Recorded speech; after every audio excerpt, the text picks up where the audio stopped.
Hi friends. कवि श्री सूर्यकांत त्रिपाठी निराला, उनका काव्य है राम की शक्ति पूजा। रवि हुआ अस्त, ज्योति पत्र पर लिखा, अमर रह गया राम रावण का अपराजय समर। बात तब की है जब राम रावण का युद्ध चल रहा था।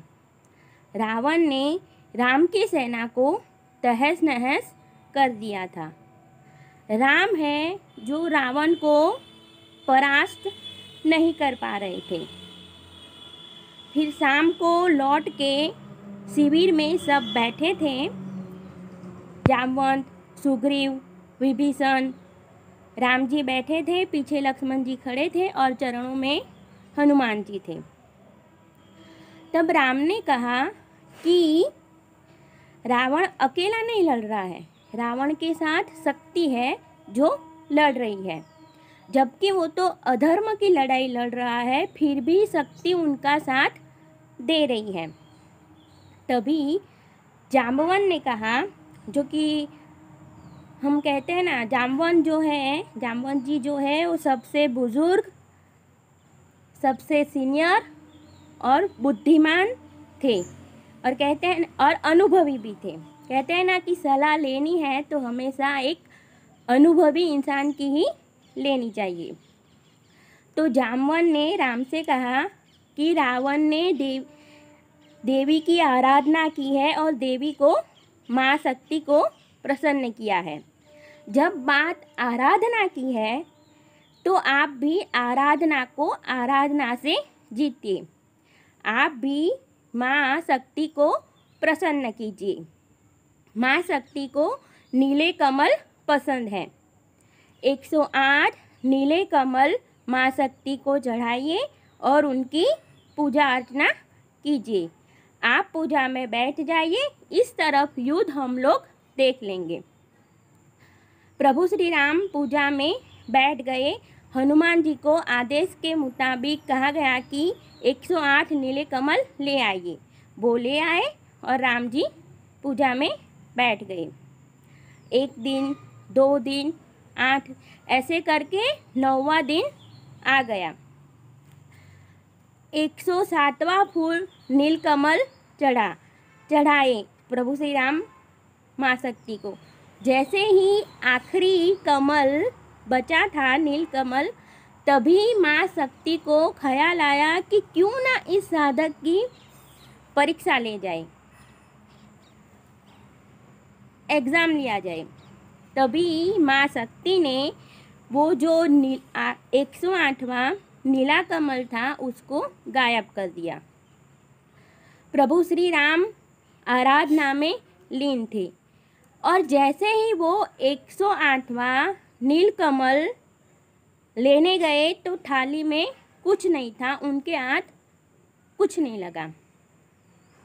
प्रभु श्री राम के आँखों में आंसू आ गए, उनकी आंखें भर गई। वो सोच ही रहे थे, युद्ध का मेन उद्देश्य था सीता को छुड़ाना, सीता को अपने साथ अयोध्या ले जाना। ये सब सोच ही रहे थे कि उन्हें अचानक ख्याल आया कि माँ कौशल्या उन्हें राजीव नयन करके बुलाती थी।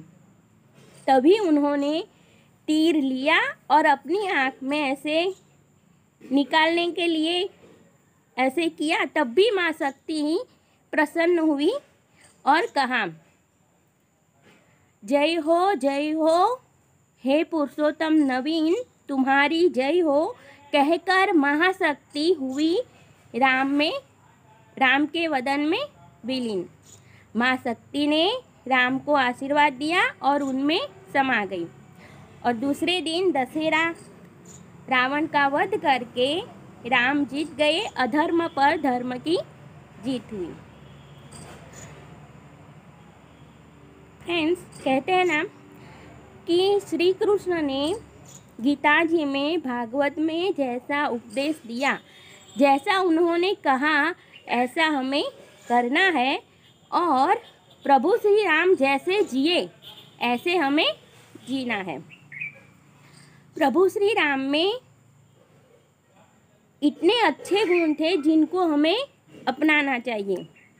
माता पिता की सेवा करना, पिता की आज्ञा का पालन करना, मित्रता निभाना, जैसे सुग्रीव हो या विभीषण, केवट हो या निषाद राज, भाई भाई के प्रति प्रेम, अपना सुख त्याग करके समर्पण की भावना रखना, और एक सबसे महत्वपूर्ण गुण जो उनका है, प्रमुख गुण, वो है सहनशीलता और धैर्य, जो कि आजकल बहुत कम दिखाई देता है, जो बहुत ज़रूरी है, हमें अपनाना चाहिए। क्योंकि ज़्यादातर लोगों को बीपी, शुगर आजकल होता ही है, तो गुस्सा करने से बीपी हाई हो जाता है। तो स्वस्थ रहने के लिए धैर्य और सहनशीलता का गुण अपनाना चाहिए। और जैसे और रामायण हम लोगों ने उस लॉकडाउन में, पहले वाले लॉकडाउन में रामायण देखा था। उसमें हमने हनुमान जी को देखा था। उनसे एक गुण वो देखना, वो हमेशा मुस्कुराते, प्रसन्न था उनका चेहरा, हमेशा वो मन में मुस्कुराते रहते, उनका चेहरा एकदम खुश, वो खुश थे। वो गुण हमें अपनाना चाहिए महावीर हनुमान जी से। और जैसे ही हम प्रभु श्री राम का नाम लेते हैं तो हनुमान जी हम पर प्रसन्न होते हैं, और जैसे हम हनुमान जी का नाम लेते हैं तो प्रभु श्री राम हम पर प्रसन्न होते हैं। तो आज रामनवमी है, तो आप सबको रामनवमी की ढेर सारी बधाइयाँ।